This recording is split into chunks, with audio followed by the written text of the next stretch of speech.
Hello and welcome to the Shinybees podcast, a podcast for those who like their knitting, comedy and yarn in equally large measures. I'm your host Jo Milmine and this is episode 55, the Vintage Shetland Project, an interview with Susan Crawford. I feel a need to laugh again with you, if that's alright. I need a drink, I need a friend. Hello everyone and welcome into another episode. I hope you're all fine. Since last time I spoke to you, today is Tuesday the 14th of July. How's it going? How's your summer knitting coming along? Anybody cast on anything new? Any summer tops? Using some linen perhaps? Well, it's all been very exciting over at Shiny HQ.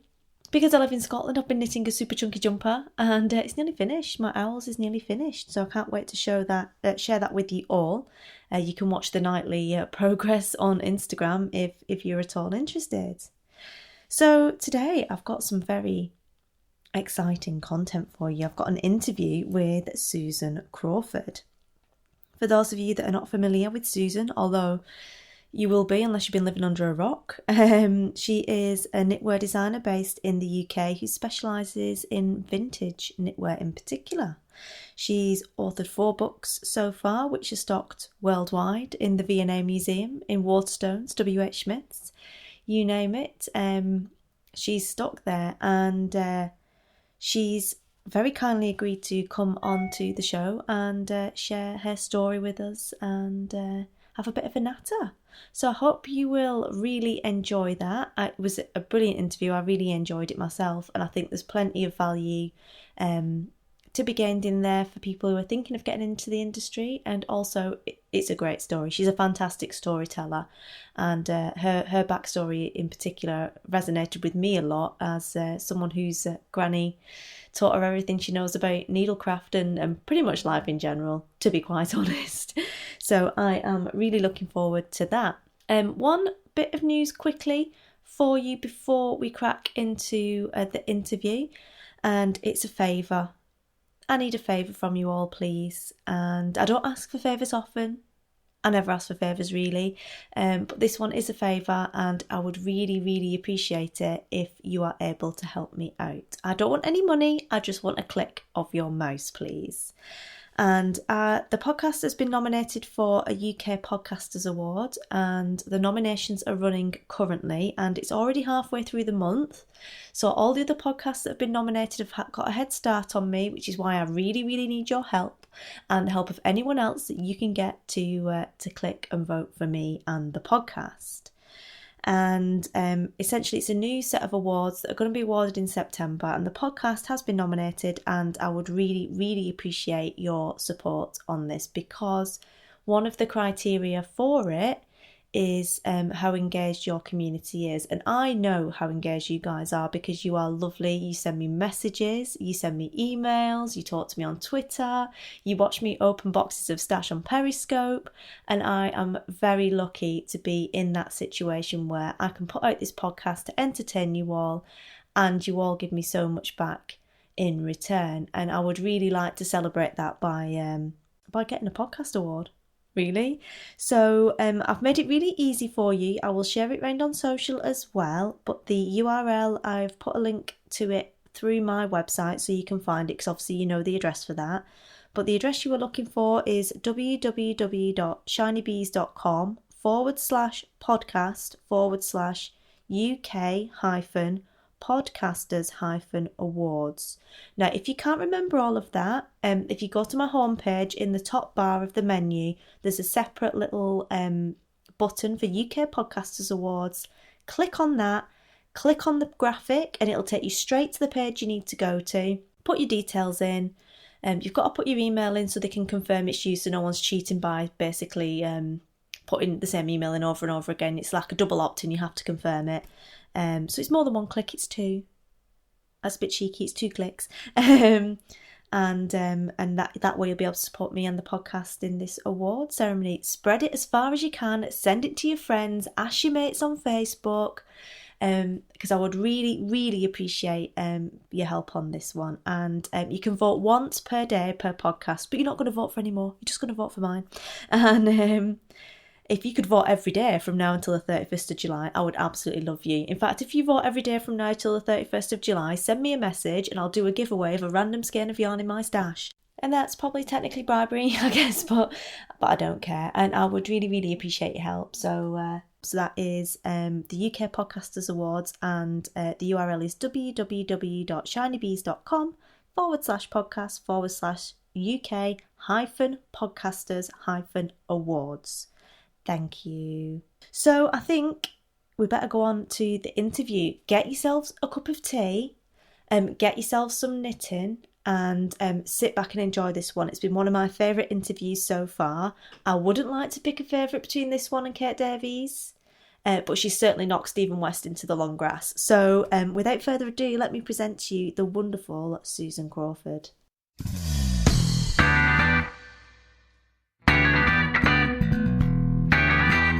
Lovely. So I am thrilled to welcome onto the podcast today Susan Crawford, vintage knitwear queen and writer of a new book that hopefully she's going to talk to us all about today. So welcome to the show, Susan. Hello, lovely to see you. Lovely to have you on the show too. It's been quite an exciting weekend for you. It has, yes, very much so. Yes, we launched our crowdfunder appeal for the new book, Vintage Shetland, and it's going very well. Been very well received, and it's been a very exciting few days watching the clock tick over. Yeah, definitely.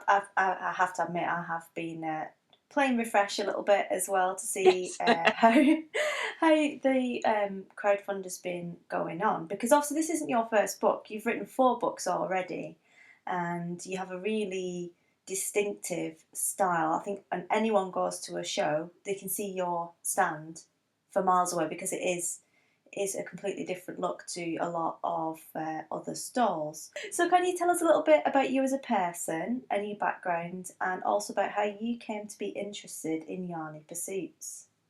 Right. For me, it's quite a big question in a way. I can't remember when I first started knitting. I must have started when I was about 4 or 5. Likewise, I started sewing, crocheting, embroidering all around the same time, and that was all due to my grandmother's, my Ruby Nan, as I called her, and my Betty Nan. Ruby Nan in particular was just amazing at everything to do with handicraft. She was actually a seamstress and used to make ballroom gowns for people, and used to hand sew on sequins and do embroidery and all those amazing things, and would spend hundreds and hundreds of hours on everything that she did. During the Second World War, her and my mum was born in 1939, so she was literally a war baby, really.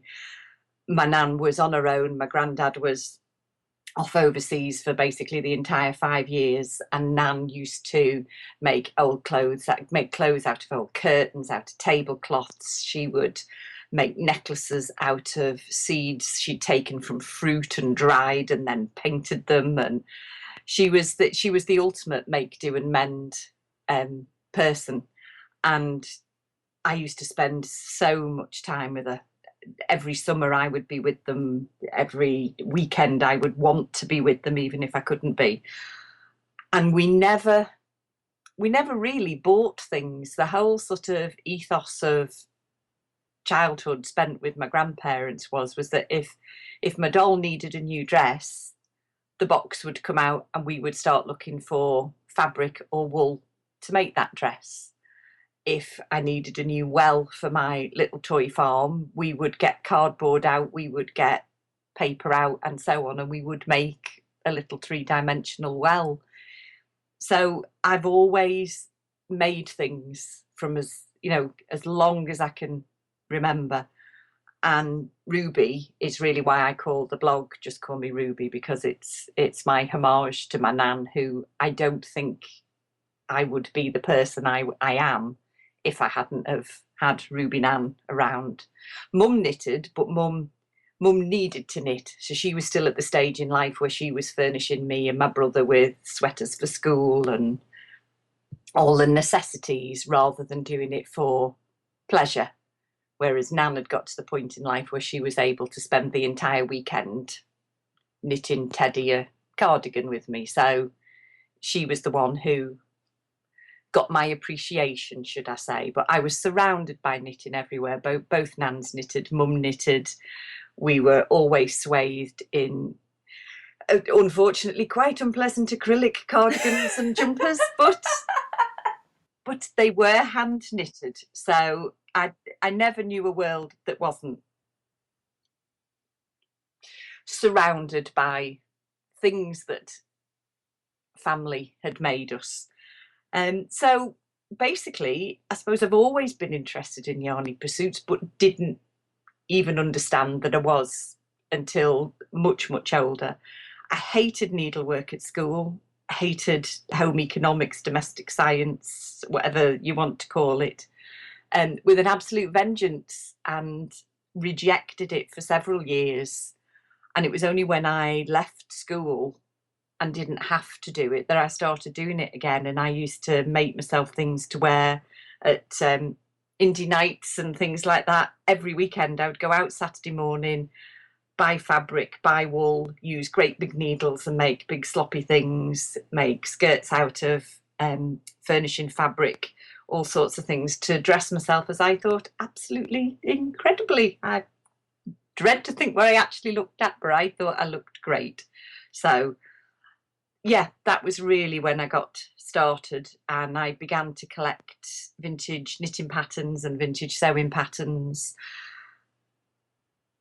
And I think basically that's it. It's never ever stopped. I've always done it and never known a time after that when I haven't done it. Oh, that's amazing. Did you get matching cardigans with your brother? No, we didn't actually. No, we never got matching anything. No, I think we would have killed each other if we'd have had matching things.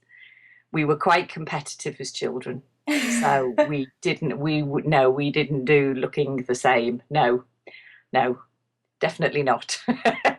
Oh, my granny, she was a knitter as well, and we used to get matching acrylic jumpers, and we had I've got a very, very clear memory of having matching cream sort of Aran acrylic, cabled jumpers. Oh, yes. But I had a pink, cerise pink trim on mine, and obviously he had blue because he's a boy. Yes. And we had these matching jumpers.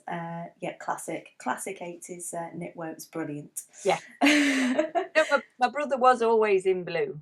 Definitely. I was in a multitude of colours usually, to be honest with you. I wouldn't have said I was. No, I can't remember particularly always being dressed in pink. I wore red a lot. So I had a lot of red jumpers. And I can't remember any other colours. Red really stands in my head if I try and think about it. And yellow. The first time I knew I hated synthetic fibres, and I didn't know it was because they were synthetic at that point. I was a bridesmaid at my auntie's wedding, and I was in a synthetic lace dress.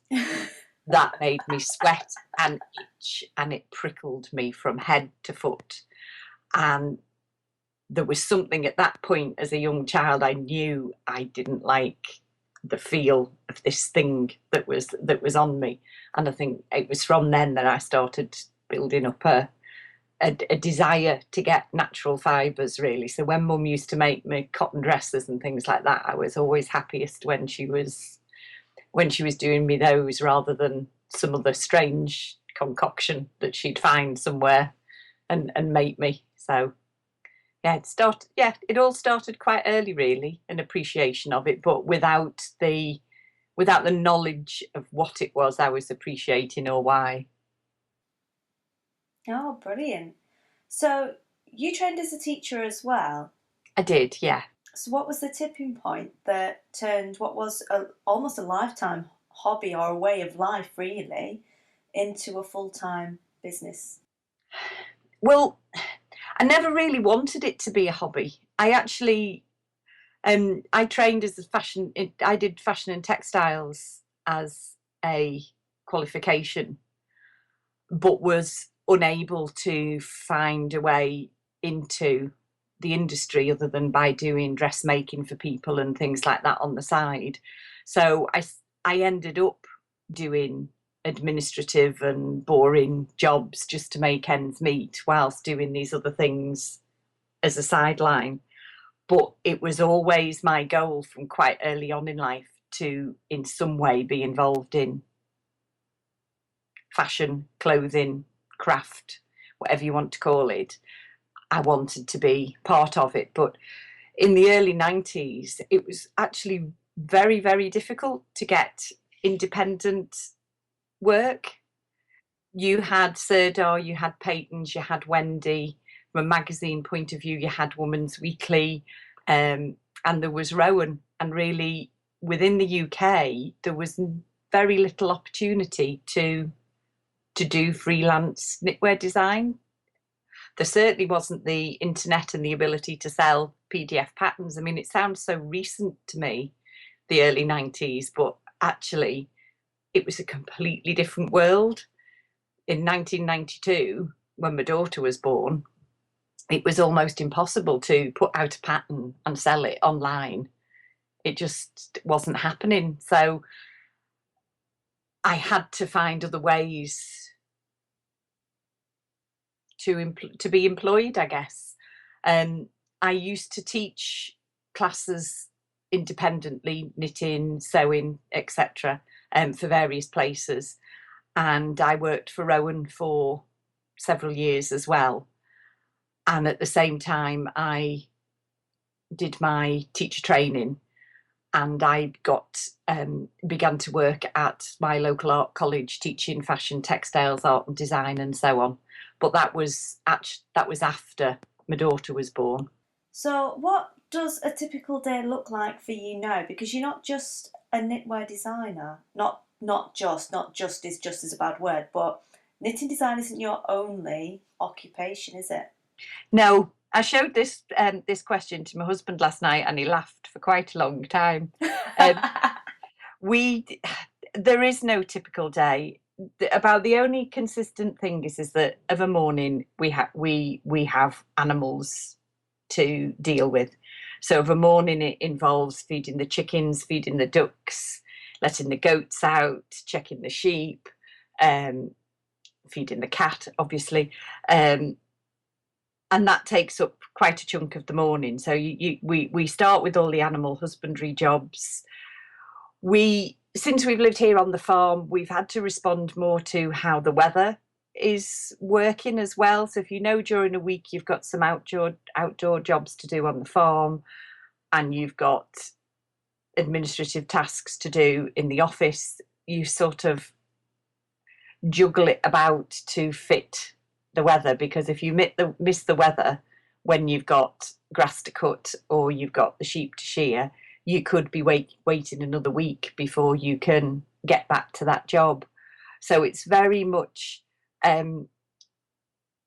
there's forward planning in as much as we might have an overview list of what we want to do, but from a day-to-day basis, every day can be dramatically different from the day before, and every day can have a morning and an afternoon that are completely different as well. I mean, last night we were shearing the sheep till 10:30 last night, because that's just how it fitted in with our tasks as it was. So yeah, no, there is no such thing as a typical day, basically, in answer to your question, other than the animals always have to be looked after. That's brilliant. I saw you tweet this morning that said you've developed some new aches in places you didn't know you could ache. Well, we've got 4 Zwartbles, which I don't know whether you know them, but they're very tall, elegant sheep, lovely things, but they grow an enormous amount of wool, incredible, dense, thick, black, beautiful wool. So when they're needing to be sheared, they're relatively slow, because they've got this enormous bundle wrapped around them. But once you take it off, they become extremely fast and extremely sprightly. And they were quite determined last night that they were going to eat my buddleia. And we had a bit of a contest over who was going to win that one, but they just kept running. They were enjoying the freedom of not having all this fleece on last night. So it was a bit of a challenge to get them to behave themselves, basically.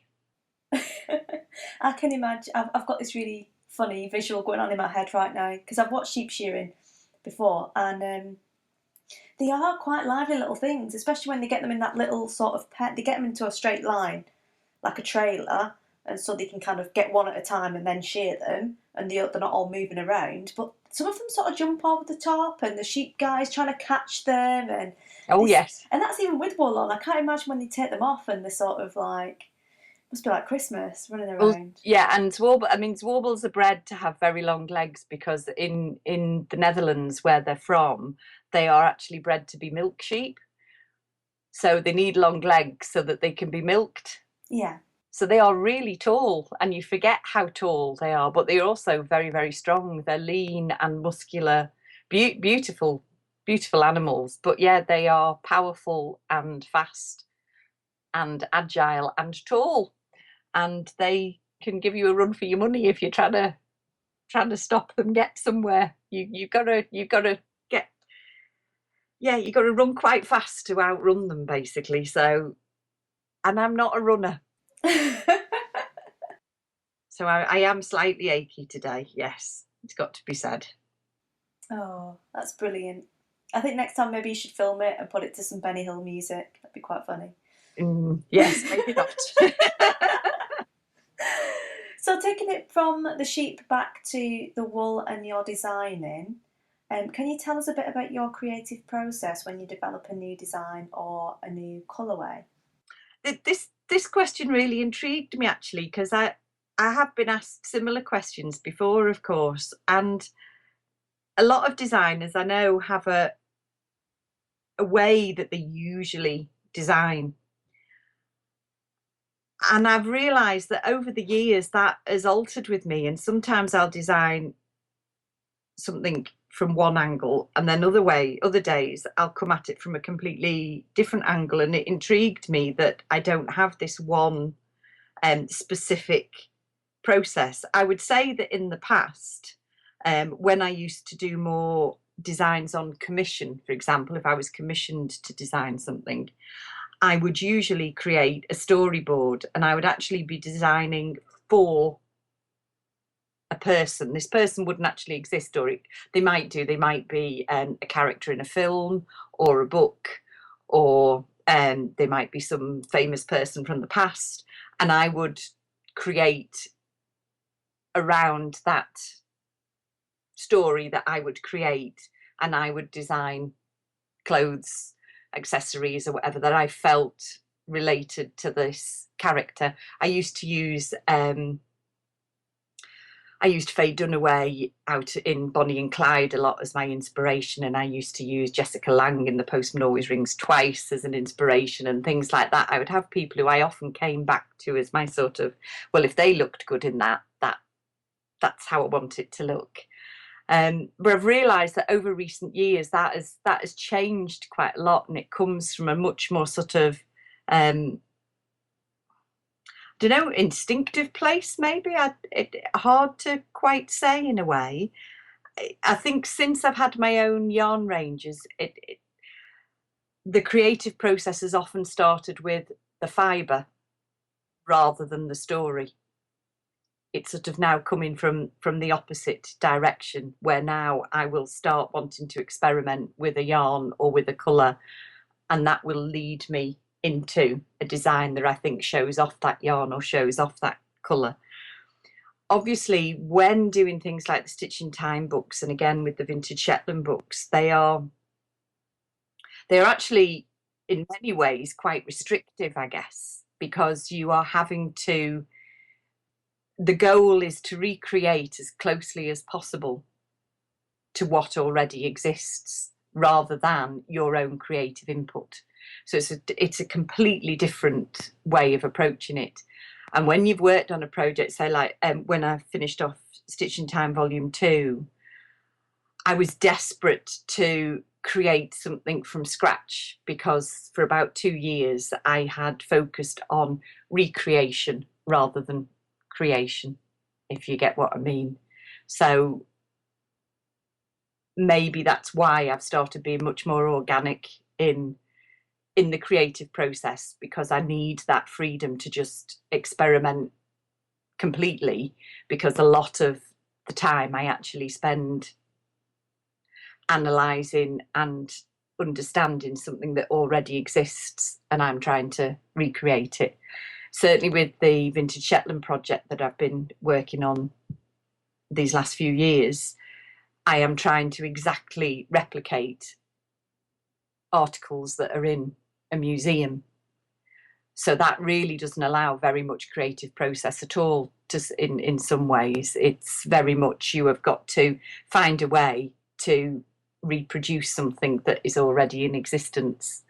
What has been lovely within that is creating the Fenella range of yarns, because all the colours in there I have picked from garments in the Shetland Museum, and I've had a wonderful time with the dyers who I met up in the borders of Scotland, getting the colours to look exactly like the colours in those vintage garments. So that's been a really, really nice experience, and I absolutely love creating colours. I think I almost like creating colours more than I like creating knitwear, which is quite surprises me to say that in a way. But I've so enjoyed the process of both initially creating the colour range for Excelana, and then even more so creating the colour range for Fenella. So yeah, it's a really, really, really lovely, interesting experience, you almost feel like a scientist just trying to get it just, oh, that's a little bit grey, that's a little bit blue, it's a little bit red. You just got to get it exactly how you want it. No, it sounds really interesting. And the Vintage Shetland Project is something that's really captivated kind of my imagination, in terms of, the kind of disconnect between the production knitters and then the people who've been knitting and designing these garments for their own use, rather than being a Shetland knitwear kind of production, making money process, and all the sort of social history and everything that goes into that. What's been the most exciting discovery you've made during the project, would you say? Oh, it's an interesting question, really. I think probably, I don't know whether exciting's quite the right word, but what's been the most exhilarating thing I think that I discovered as I was analysing them and deciding which garments to use and looking at them closer and closer, I realised that the ones that I was being drawn to all had something about them that was imperfect. Some of them had been darned, some of them have been altered, some of them have actually got mistakes in the knitting, so you can see sort of how somebody's knitting has improved as the garment has proceeded. Some of them have used different shades of red for the same motif, and you realise that people have been using up their odds and ends to make this, rather than buying wool. Some of them, when you turn them inside out, the construction is not what you expect whatsoever, because somebody has obviously been experimenting and trying to learn how to make a shape. There's some really interesting anomalies, shall we say, on the inside of some of the 40s garments, where they've tried to create set-in sleeves and puffed sleeves and things like that. Some of them have been so worn out that bits of them have just been chopped off, and they've turned long sleeve garments into short sleeved garments. And I think that's been the discovery, this thing that actually every single one that I have wanted to focus on is not what you would think of as this beautiful, perfect piece of knitting, but the story is in the imperfection. That tells you so much more about each garment, because there is something in it that leads you somewhere else into the life and creation of that piece. Do you think that's maybe just thinking about the story that you've told us so far and about Ruby Nan and always making your own things? Do you think that your start in life and the way that you grew up and everything you understood played a part in being attracted to those particular garments, or was it just something else entirely? Oh, I don't know. That's not something I'd ever. Maybe it is, but maybe. Oh, I think in some ways it's when you're looking at an awful lot of garments all together, you are looking for the ones that shout out to you, that say something different. And I think that was probably subconsciously the driving force. But I do like things that have been mended, altered, adjusted, made bigger, made smaller, because it does show an aptitude and a creativity, as you say, that goes beyond even just the construction in the first place. And maybe it is that ability that Nan had that I have looked for it. I don't know. I'd not thought of that. That's quite interesting. I shall have to think of that more, actually. I don't know. It just came to me when you were talking about it, and obviously having told that story, it just sort of, I could draw similarities between them and thought and wondered whether that was why maybe that those particular garments had caught your interest. Yeah, it might be. Never know, maybe one for a bottle of wine, that one. Yeah. So talking about imperfections then, and trial and error and learning new things. Running a business has its ups and downs, and not everything goes to plan most of the time. Let's be honest. Can you think about a time where things maybe haven't quite gone to plan? What happened and what you learned as a result of it? Right. Well, I would say in the 20 years or nearly 20 years I've been doing this, probably more things have gone wrong than have gone right. But I would think the one that really, really hit home and really made me understand that what I was doing was a business and I had to get my head around it, was when we released Stitching Time Volume 2 for the first time, and I'd taken pre-orders and I hadn't worked out the costing for the postage, and I hadn't charged anything like as much as the postage was actually going to cost. And I think we ended up spending as much on postage as we'd actually received in pre-orders. And that taught me a very, very, very valuable lesson, that you need to work out your costs before you decide how much something is going to sell for. Yeah, definitely. It's really important. And in the last interview, we were also talking about making sure that you have your financials nailed down. Yes. I think because we're in a creative, well, we consider ourselves in a creative area, maybe sometimes we're a bit reluctant to acknowledge that we need to also be practical and sensible over the money side. It's something that we don't really want to think about, maybe, and I think that's a big mistake. It really is. It over the years I have realized how I have approached it purely from one direction and not from the other. And to run a business of any type, be it a creative enterprise or a non-creative enterprise, you have to think of all the different bits. And if you want to do this for a living, you have to be in charge of the monetary side as well as the creative side. Yeah, absolutely. But then, finances is a part of life, isn't it? And I think sometimes we get quite excited about something and we know people will love it and we just want to get it out there for people, and it's very easy to get swept up.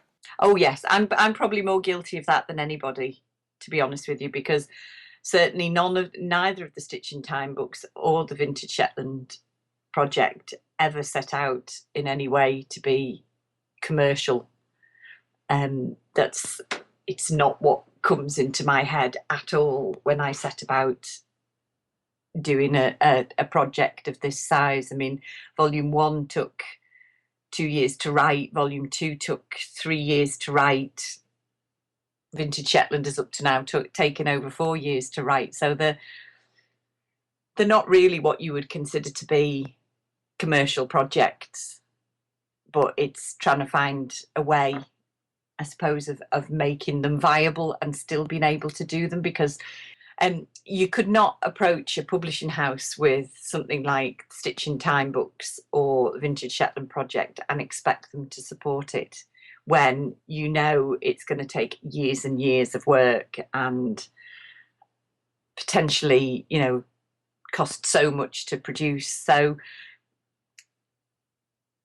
whilst I'm saying you have to be in charge of the monetary side of things, I think what for me has been a real challenge is finding a way of making what basically aren't commercial projects somehow work for me, so that I can still do them, because I think this side of knitting history is really, really important. It's also women's history, it's social history, it's intertwined with everyday life, and it's a story that needs to be told. So I really feel it's important to be able to do what I do.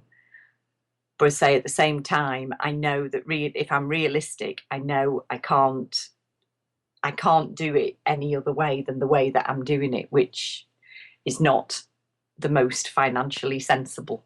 No, and I completely agree with, your comments on getting a publisher to publish it, because when you look at commercial books, I always feel like you're kind of left wanting a little bit more, and there's this promise of this amazing book, and you open it and sometimes you think, yeah, you've not really delivered on the promise there. And I have to say, with your books, you never ever get that feeling. When you pick it up, you feel like you've got something, and it's like a bit of a guilty pleasure, because it's this beautiful hardback book, and there is, there's page upon page upon page of designs and history and effort and work that goes into it. But again, you're absolutely right in that we wouldn't have these books if you just did it as a labour of love and didn't want to eat. That would be fine, but we wouldn't get any more of the books. So No. I'm kind of like, it must be really difficult to have that kind of passion for this and that interest and want to share it with everyone, but yet also make it so that it is viable and you can carry on doing it and doing this research and recording this social history. Yeah, I mean, I'm by far I'm not the only person who's trying to make this balance work. But it is interesting that people have gone out there and found their own models, really, that is outside the traditional publishing method, really. You've got a lot of people who are bringing history into knitting and doing research and producing essays and background material that is adding extra value to what they're creating. But most of this is being done outside what would be considered the traditional publishing arena. Yeah, absolutely. But then that's the value that our sort of indie designers and dyers bring to the party, really. It is getting that different point of view. Yes, definitely it is. I mean, there's room for all different types of creativity, but it is interesting that there is this wonderful seam of people who are interested in history and events and how they link with knitting, that is, making this really powerful body of work, really, that will be there for a long, long time, that people will be able to draw on in years to come. Yeah, absolutely. So taking it from maybe when things weren't going to plan and turning it on its head, what's been I can guess, but what's been the high point of your journey so far? Well, actually, I don't know. You might think you can guess, but I think it's a slightly more complicated. I've been very, very lucky, and I have actually had what I would consider several high points for me, anyway, personally, that I would say they have been high points. And when they have happened, they have felt the highest point. You know, actually getting the first ever copy of A Stitch in Time Volume 1 out when I'd never been published before and no one knew anything about me. And we did it ourselves, and we bought a bookbinding machine, and we printed them off on our own printing press and bound it of a night time and then sent it out the next morning. That at that point was such a momentous moment and such a change in where my career had been going up to that point. So that was, you know, that in some ways that's hard to beat. When I then found out that both Stitch in Time 1 and 2 were being sold in the V&amp museum shop at that moment, that had sort of been like, that was a dream from 17, 18 years of age to be, you know, represented in any way in the V&A. So even though it was only in their shop, to have my book in their shop was just, oh my God.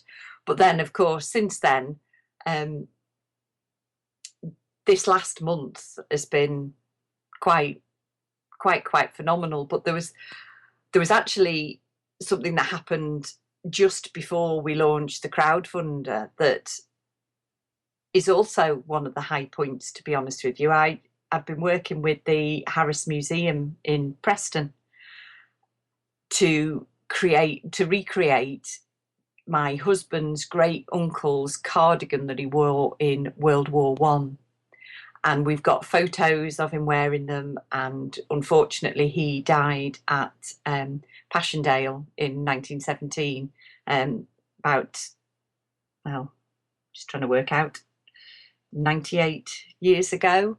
And they have actually done an entire cabinet devoted to his story because he was one of the Lancashire Loyals who were based in Preston. And I've recreated the cardigan, and that cardigan is now on display in the museum, along with 2 other pieces of my work. And they will be there for a year, and they will be telling people his story for a whole year. So that in itself was just, it's quite mind-blowing, to be honest with you, the idea that my work can be in a museum and can be considered that, you know, significant that it could be in a museum. And it was wonderful to actually see that I'm actually listed as a co-curator of the exhibition.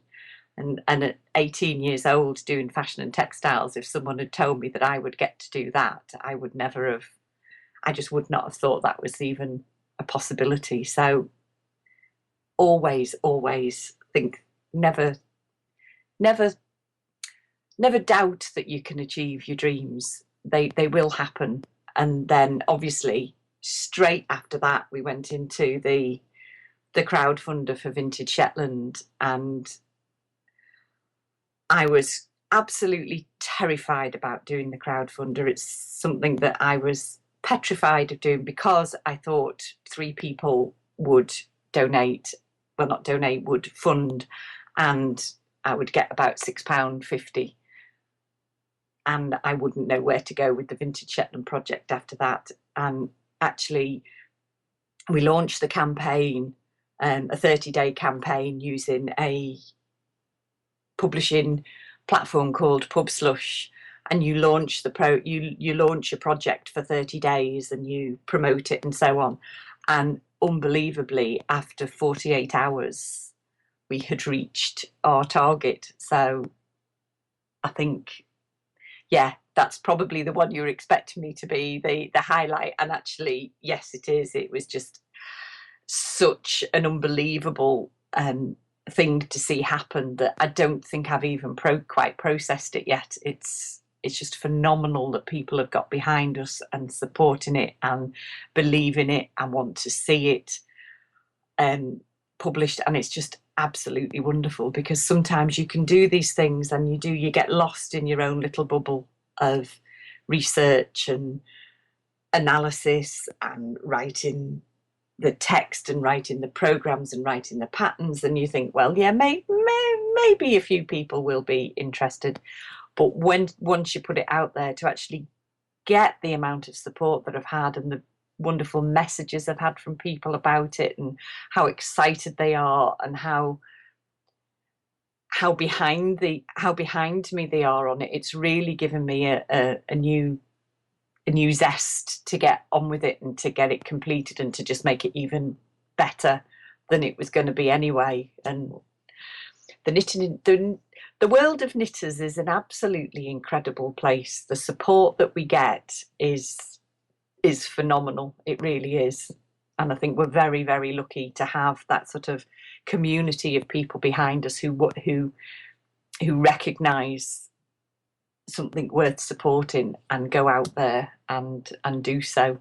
Yeah, absolutely. In fact, aren't you off to Shetland next week to do some more photos? I'm going this week. Yes, this week. Yes, of course, it's this week now. Yes, yeah. I'm going back up on Thursday. Yeah, it's only a flying visit to get a few things organised for the main photo shoot. But yes, I go up on Thursday and come back on Sunday. But I've got some research to do, I've got some planning to do, I've got some photos hopefully to take. But really, we're at this stage, we are planning the main photo shoot, which will be taking place on an island off Shetland. And it will be absolutely phenomenal. I can't wait to do the big photo shoot. It will be a lot of organisation, but it will hopefully really reflect what we're trying to show in the book. The beauty and the majesty of Shetland and how it's influenced the designs that have been created. Oh, it sounds really exciting. I'm a bit jealous. I'm a bit jealous. Although I bet it's colder there than even it is in Elgin. And possibly, yes. There'll be horizontal rain, no doubt. There usually is. But we get that in Lancashire as well. So absolutely. Love a bit of rain. Used to that. Yeah. Oh, so taking it then in a slightly different direction and back to the yarn, which one thing that you know now did you wish you'd known when you picked up the first ball of yarn? That one really flummoxed me, really, when I started thinking about that. But the more I thought about it, I think the thing that I wish that I'd known when I picked it up was that if you want to be something, believe in yourself that you can do it.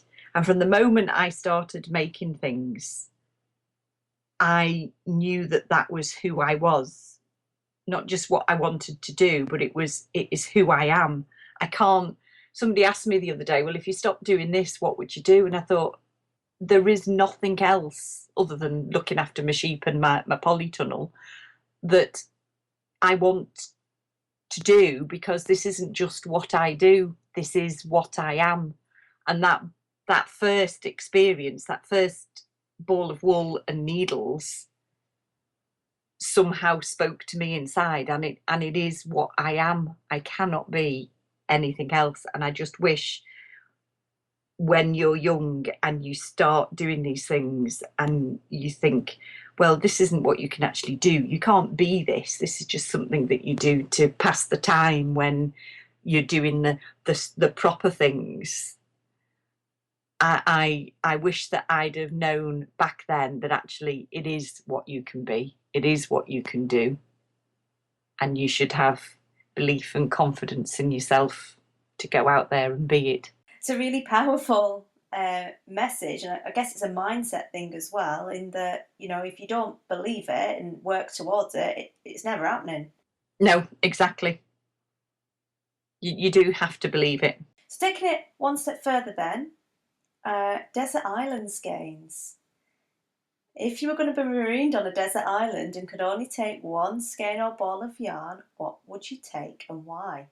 Well, I'm going to be very, very cheeky over this. I would take the finest lace weight with the biggest, longest meterage I could get my hands on, so it would last me ages. You know, Kate Davies said that, and then she said she'd be under a palm tree knitting herself some lacy undergarments. Yes, well, you Lancastrians, I wouldn't take lace weight. Oh, well, you see, we're also thrifty, you see. That's what it is. 1,000 meters will go a long, long way. I can make a hammock for a start. I could make a bag to carry fruit around if I have to go and collect it, and I would still have enough left over to make undergarments or a dress, socks, you name it, and I can layer. Oh, there you go. Yeah, you see, layering's important, especially on a desert island. Yeah. Maybe you should apply for the island. No. I'd be too hungry. No, doesn't interest me. There are other people on that programme. There's one thing about a desert island when you're on your own, it's completely different when you've got to be on an island full of people. It completely negates it, doesn't it, really? Yeah, for the US viewers who might not know about it, the island is like a reality TV show where they dump sort of 12 people on a desert island for 6 weeks and then watch them fight, essentially. Yes. No. Oh, it's all good. I would just try and find a cave and not talk to anybody for the entire period. No. Oh, it's all good. So what's your favourite or your go-to resource for yarn craft or business that you couldn't do without? Right, well, I don't know whether this is what you're looking for, but my answer to that is my bookshelf, because I have everything on there that I can possibly need, except more shelves. That's always the way, isn't it? Do you have a favourite book?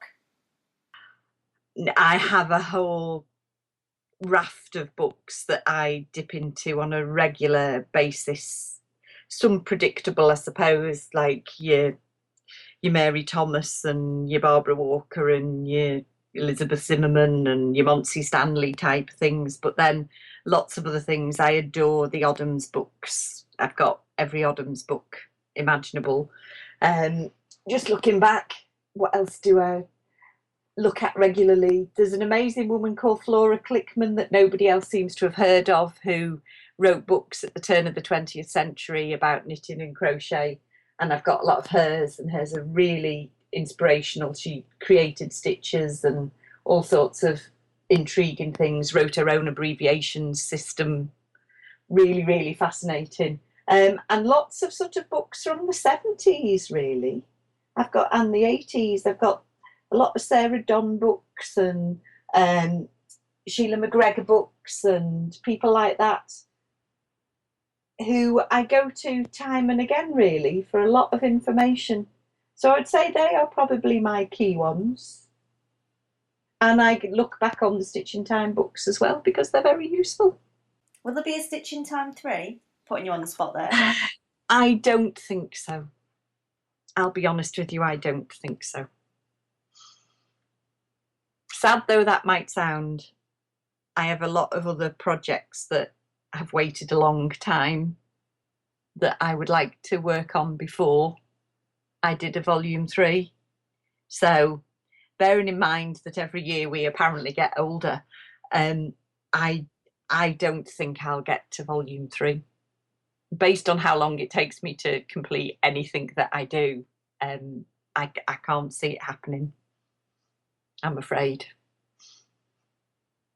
Who knows? I might be wrong, but it's not on the agenda at the moment. Well, that's exciting because it means that other things are. So yeah, there's a lot of other things that I want to do in between. So yeah, they are completely and utterly overwhelming in the amount of work that they require, and you have to have 2 to 3 years of your life just put to one side to be able to focus on them. And they've been my life since 2007 to, well, I did a rewrite of volume 1 last year, so really they've been 8-9 years of my life really has been involved in the creation and maintenance and updating of them. So no, I need to move on, if only for a while.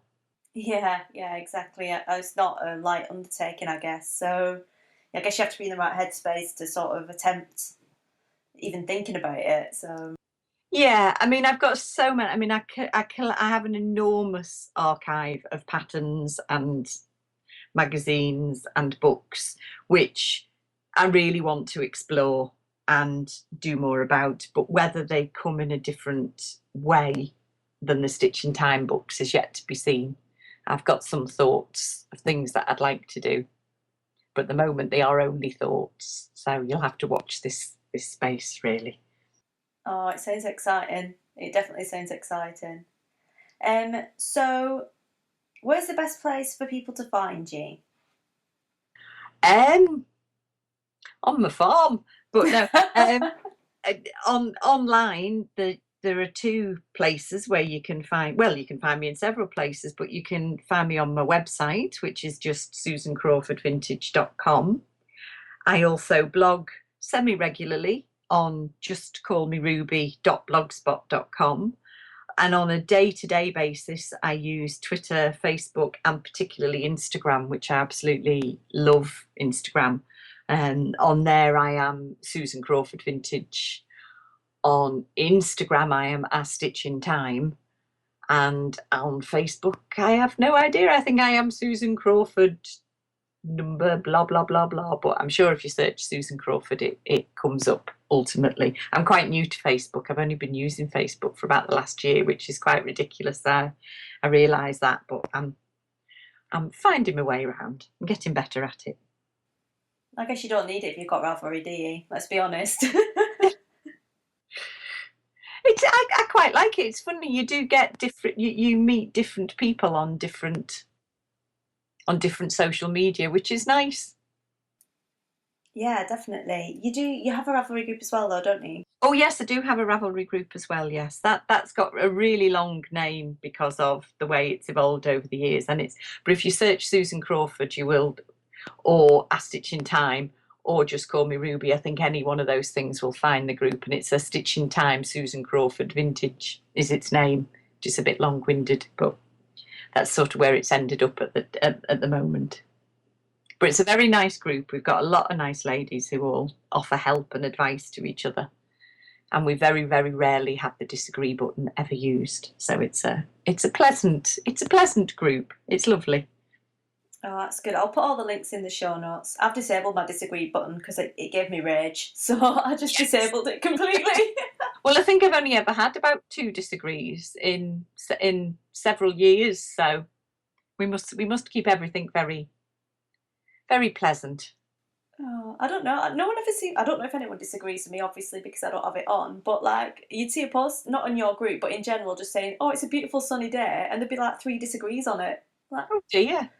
What? That button is gone now. So I don't know if anyone disagrees. And no, there's no room in your life for that. Is there? Exactly. I don't care. So if you don't like it, then just go. It's my attitude. There's plenty of space for everyone on Ravelry and stuff you do like. Your group is lovely. I do like your group. Thank you. So I'll put links to all of that in the show notes so that people can find them all easily and quickly. You talked earlier about sort of having a bit of self-belief and just going for it and following what you want to achieve. Do you have any parting words of advice for those who would like to get into the industry?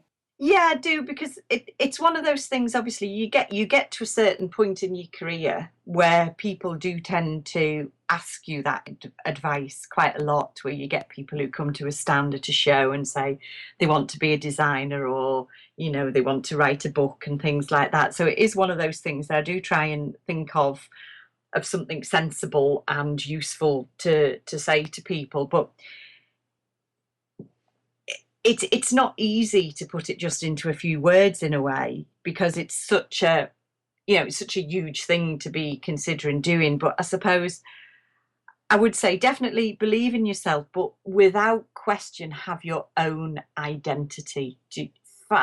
Find out who you are and what you want to do. Do not try and follow the flow. Don't try and second guess what is fashionable at the moment and try and fit your work to that fashion. You will always be playing catch up if you try and do that. You need to know who you are as a designer or a creative or whatever it is, and that will shine through, and people will start to find you as an individual, and your message will then be easier to tell people, because you know who you are and people can see who you are, and be in it for the long haul.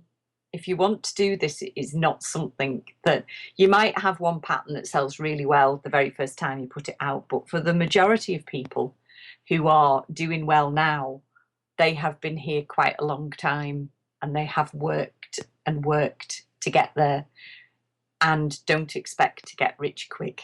It is not an industry for getting rich. It's an industry for enjoying what you do, and if you're very lucky, you will make some money out of it, but you won't ever become a millionaire unless you were Kay Fassett, which was a moment in time that I don't think will ever repeat itself. So, but be yourself. Absolutely, be yourself. Have your own identity. That's probably my most... And no, that'll do. I was about to go on to a whole lecture, I think. So no, that will do. Maybe that's a subject for another podcast.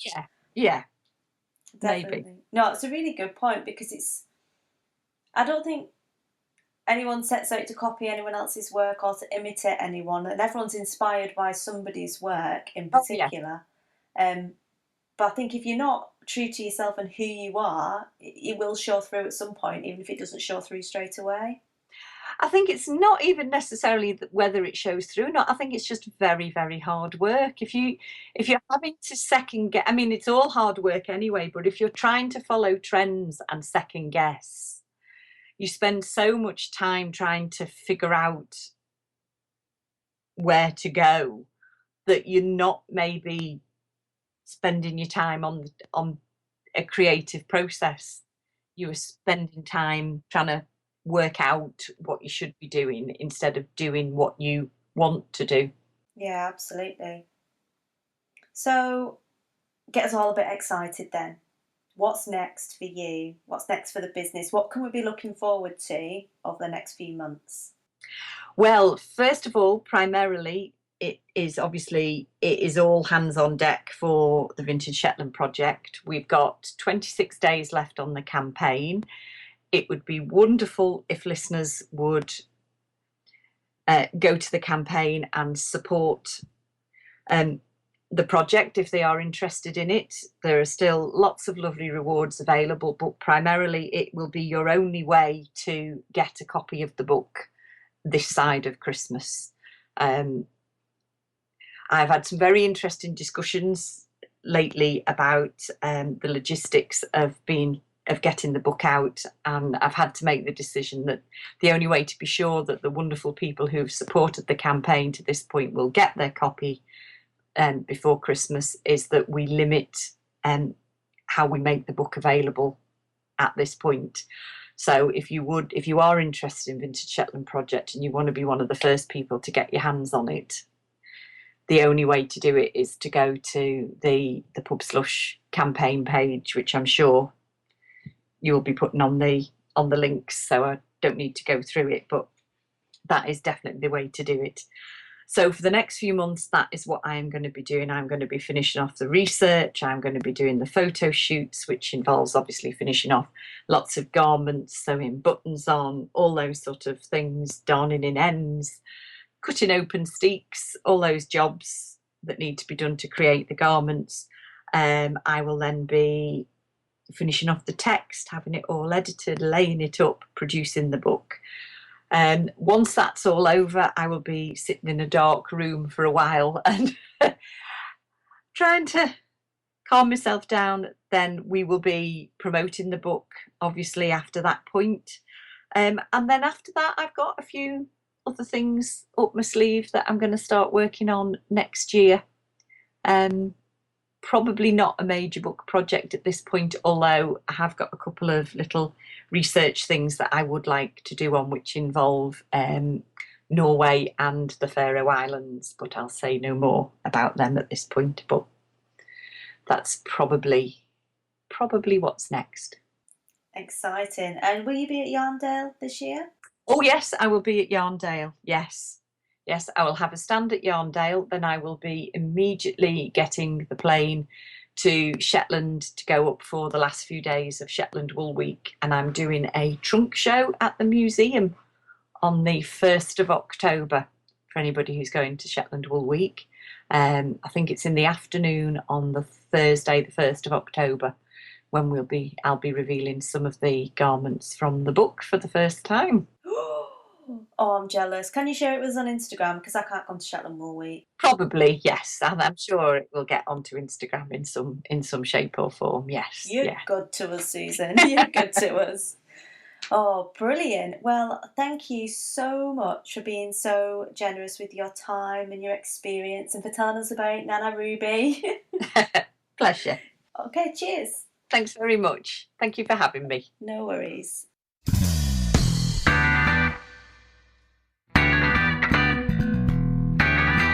So there you go. Did you enjoy that? I certainly enjoyed that interview. It was great fun.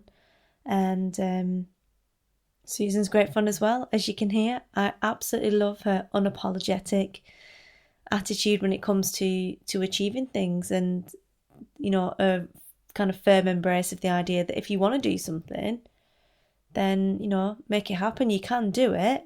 You've just kind of got to take steps forward to achieve that, really, and be committed to your goals. And, you know, that's what she's done, and she's on fire at the moment. I'm sure you'll agree.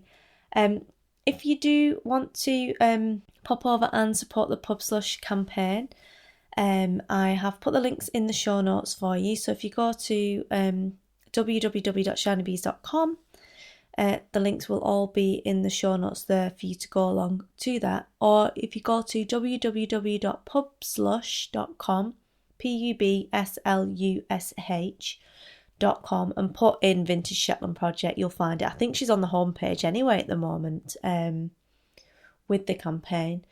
And as I said, you can get all the extra details and the video and everything on there as well. It's a fascinating project. It's just really captured my imagination completely, the amount of effort and work that's gone into it. And as knitters, I think that's something we all really enjoy, we embrace, and we appreciate. Not many people appreciate the value of hours of work, painstaking stitch by stitch work, quite like another knitter does. So go on and have a look at it. And, you know, if Fair Isle's not your thing and Shetland vintage knitting is not your thing, please do send it on to someone who would enjoy it, because it's all about getting the word out there. And, you know, the more money that we can kind of help Susan raise up front, the better she can make the book. You know, she's got plans for extra photography and more trunk shows and more garments, so she can have another trunk show that can go around in the States for people to look at. So, you know, all of this money will go to really good use, because that's, you know, she doesn't do, if you've seen any of her work before, she does not do things by halves. She does things the proper way. She does them to the fullest extent, so things are a real quality item at the end of it. So I can assure you, if you've never seen her work before and you take the plunge, I don't think you will be disappointed, because she does produce very high quality work. And I am a fussy person. I'm like Shania, I don't impress easily, but Susan's books are first rate, so I would really recommend that you do give it some consideration if that's your cup of tea. So I think that's all we've got time for. It's been quite a long one, but one I hope you will have enjoyed listening to as much as I've enjoyed recording. And I loved editing it back. I think Susan's fantastic. She's great fun to be around. I'd love to go on the lash with her, so I'm sure it'll happen at some point. And I wish you will all have a great week. Happy crafting, and I'll speak to you all again soon. Bye.